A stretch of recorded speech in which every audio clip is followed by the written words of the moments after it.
పడినప్పుడు అసలు పేదవాళ్ళకి ఎందుకు పడలేదని చెప్పేసి మేము ఈ రోజు అడుగుతా ఉన్నాం.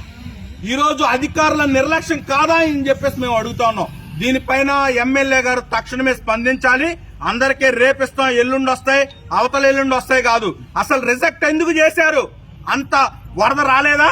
వరద వచ్చి మునిగిపోయి సర్వం కోల్పోయారు, వాళ్ళని ఎందుకు రిజెక్ట్ చేశారని చెప్పేసి మేము అడుగుతా ఉన్నాం. ఈ రోజు వరద బాధితుల సాయం రాలేదని చెప్పి ఏలపోలు రోడ్డులో, కొండపల్లి మున్సిపాలిటీ పరిధిలో ఏలపోలు రోడ్డులో ఉన్న జగనన్న కాలనీలో శకుంతల గారని ఆమె చనిపోయింది. దీనికి ప్రభుత్వం బాధ్యత వహించాలని చెప్పి ఈ రోజు ఎమ్మెల్యే గారిని మేము డిమాండ్ చేస్తా ఉన్నాం. ఇప్పటికైనా వరద బాధితులు 2000 మంది పైచిలుకున్నారు, వాళ్ళందరికీ తక్షణమే సాయం ప్రకటించాలి. 25,000 ఏ విధంగా అయితే ఫస్ట్ ఫేజ్ లో వేశారో రెండో ఫేజ్ లో కూడా అదే విధంగా 25,000 వేయాలని, లేని పక్షంలో ఎంఆర్ఓ ఆఫీస్